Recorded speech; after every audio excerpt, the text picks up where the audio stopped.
Hey guys, Principal Comic Book University. It turns out the guys at Warner Brothers decided to put out a Wonder Woman trailer just for me, the final trailer. But I'm a nice, loving, sharing person, and I'm going to share that trailer with you guys now. I'm messing around, of course, but anyway, yeah, final trailer, Wonder Woman. Let's push play now. Fighting does not make you a hero. What if I promise to be careful? Just a shield then, Daya. No sharp edges. Be careful of mankind, Diana.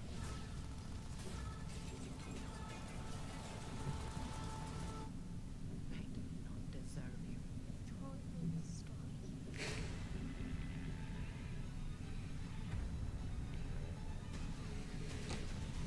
What is this place? Who are you people? We are the bridge to a greater understanding. Right. What is your mission? Well, here's the thing. You are in more danger than you think. The boys in the trenches called her Dr. Poison. Millions would die. The war would never end. I'm going, Mother. If you choose to leave, you may never return. Who will I be if I stay? Will come when you have to run.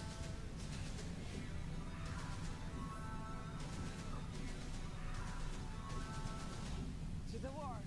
Well, technically the war's that way, but we gotta go this way first. How can a woman fight in this? Ooh. Who is this young woman? She's my,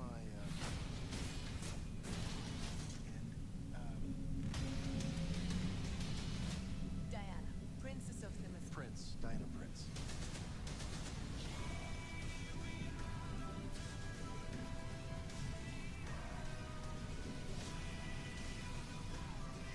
If you believe that this war should stop, help me stop it right now.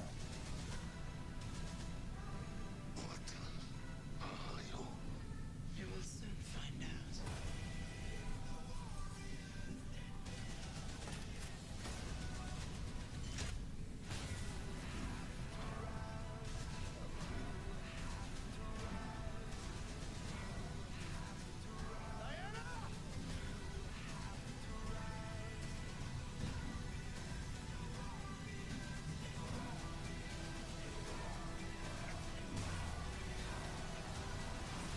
Wonder Woman, rated PG-13, experiencing an IMAX 3D. June 2nd, everybody's going to be paying attention to this on June 2nd, right? Get rid of this. I don't like hearing my voice redoubling as I'm speaking. Okay. I still don't like the little girl. Listen, guys, first off, I love this trailer. I think I'm going to love this movie. But you know how most people, when you say you want the good news or the bad news first, they say give me the bad news first, right? Yeah, most people can't actually take that. They just don't want any bad news. Too bad. Bad news first, and then I'm going to start gushing over this. So the bad news, as far as I'm concerned, is I still don't like the little girl's voice, but I think that she's adorable. And if I could get through when I say her voice, I mean her accent. All right, it's a very forced accent. What I want to hear is something a little more fluidic, and if that meant actually finding, like, I don't know, an Albanian girl, or somebody from like the former Czech Republic, like just somebody around there, like Eastern Europe, who actually naturally has that accent, I don't think that would be so difficult as opposed to forcing it on someone, because this just. Maybe I'll get used to it. I'm really hoping I'll just get used to it, because I think that we're going to see a lot of her in the movie. I never said this before, although I have always thought it. I never said it before because I don't want it to be, a comparison movie, but it's already come out that a lot of the critics who are watching this, who liked the movie, by the way, said that they used the Captain America First Avenger formula. I know there's some people who do not like hearing, people say that, but one, it was a very successful formula.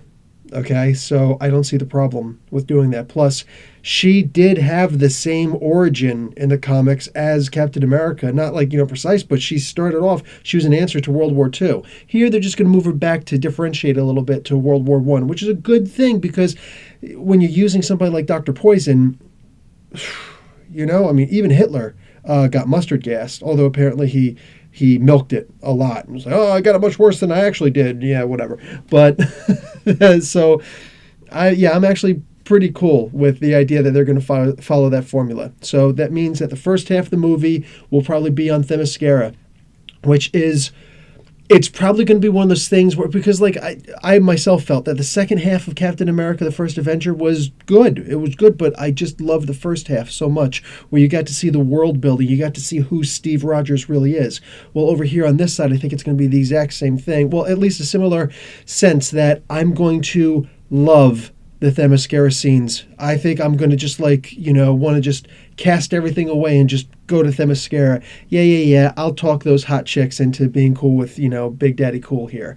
I'm messing around. But nonetheless, like seriously, I think that it's going to be an amazing thing where just you're going to want everything to be like Themyscira. That's what I believe, because the movie just looks so beautiful. And then clearly it takes an incredibly dark turn when you go over to the world of men. And you get to see Hippolyta here, and she's like, you can't trust men, and they're not worthy of you. And when you see like all the behind the scenes stuff that I was able to find out by just reading and double reading and looking at those sources and talking to comic book shop owners and others who are actually going to these conventions where they're actually discussing how they're trying to promote the movie and certain tidbits about the movie releases. Yeah, I was right in so many senses, in so many regards, to the idea that this is going to be a movie where they're trying to reimagine multiple different origin stories that Wonder Woman has had and put this in here so that Ares killed Zeus. All right, it's not a spoiler if you have the internet. All right, Ares killed Zeus with that sword, the God Killer, the God Slayer, however it's being used here. Excuse me, I can't remember which, but the idea that she's going to now take this sword and go and, I imagine, kill Ares. I don't know if she would actually kill Ares, because there is going to be a World War II. How is that going to be explained? But we'll see. Either way, that's what she's going to use to at least go after Ares. Find out that he's the big mastermind behind this, and Dr. Poison is just, she's like an interlude in many ways. Anyway, regardless, I think that this is going to be an absolutely amazing movie. I think that Patty Jenkins has the chops to pull this off. A little bit more bad news. I'm not happy. Like, I think that I always felt it before, but I never spoke on it. Now, like, it's too overwhelming. I think that they're casting Chris Pine, Steve Trevor, as just the biggest bumbling idiot that there is, which, in some regards, whatever. He's not the main character in here, Let him be, the bumbling guy. But like, just, if he's supposed to be a high-ranking military officer and he's just an idiot. Sorry, I was in the military. Okay, yeah, we've had some low-ranking idiots. If you're watching this, deal with it. Seriously, like, when you're only like lieutenant, second lieutenant, something like that. I understand you're kind of an idiot. You don't have any kind of experience. But this is a guy who's been through war. All right, I don't know anybody who's been through any kind of war or occupation, any kind of scenario like that, who hasn't instantly matured in a major way and is able to handle himself successfully. Look, I get the idea of, her blocking the bullet, and that's an homage to the Christopher Reeve Superman, and God bless him for doing that. That's amazing they did that. But him constantly going, who's this? She's my. I don't want to hear standard Jeff Goldblum. I'm already scared to death that Jeff Goldblum is going to be Jeff Goldblum in Thor Ragnarok with his the way isn't that annoying hearing me say that? Can you imagine hearing Jeff Goldblum saying that as a Grandmaster, one of the eldest beings in creation? And now you're going to have a freaking decorated military soldier, all right, officer, who's and can't handle his freaking self. Dude, get a grip, get a hold of yourself. Ugh. Plus, he's really just, I see now why he's not cast in a whole lot more than just standard, Captain Kirk. That's just, he looks and sounds just like Captain Kirk on here. I mean, I don't see Kirk's father when I see Chris Hemsworth acting as Thor. When I saw the Ghostbusters movie, yes, I saw the Ghostbusters movie. I didn't see Chris Hemsworth as Thor in that movie. I saw Chris Hemsworth as that character. And like, there's some people who have a lot of range. And right now, I'm starting to think that Chris Pine maybe doesn't have a whole lot of range, which is a damn shame. Either way, Wonder Woman is the main character here. And I think that she's going to pull this off and it's going to be amazing. I am wondering about the one thing, though, when Hippolyta says to her, if you leave, you may not come back. Now, there's a reason why I call myself Professor Bill. I used to be a professor overseas teaching English. And yeah, may not come back. It could be a thing of permission, or in here, permission deniability. You may not come back. You are not allowed to come back. You do not have permission to come back. It may also be a matter of speculation. You may come back. You may not come back. You never know. It's a probability, flip of a coin, So what exactly does Hippolyta mean by this? If she's banned from the Isle of Men, I don't know. It could just be a mother's worry. It could just be she's banned from the Isle of Men. Either way, she becomes the ambassador to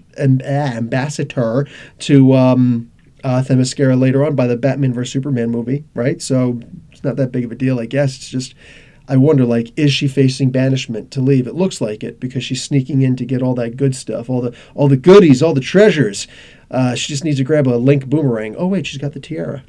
Anyway, guys, I am so looking forward to this. June 2nd, forget about it, man. If you guys are in Canada area, seriously, hit me up. I'd love to see, anybody who's around and discuss, whatever about the movie after it's over. If I see you at the theaters, oh yeah, because I think this is going to be a really good movie. I think that this should at least be the movie that pulls DC out of what I consider to be the slump. Guys, this Saturday, my podcast on Saturday should be 11 a.m. Eastern Standard Time. I'm going to be having a conversation with Lewis over at the Geek Fortress, talking. He's also he's on Facebook at that name and also on YouTube at that name. Probably doing that review right now. He just contacted me. So, anyway, he and I are going to be having a discussion about Batman vs. Superman. He just came down off of his love, infatuation for Batman vs. Superman, and I've always said it's a beautiful movie, but there's so many flaws that it makes it a disturbingly annoying movie. So we're going to be discussing that, and honestly, I believe it's going to be something that is going to be really good. So join me for that, and yeah, like I said, this movie I think is going to be amazing. All right, guys, Professor Bell, Comic Book University. Class dismissed.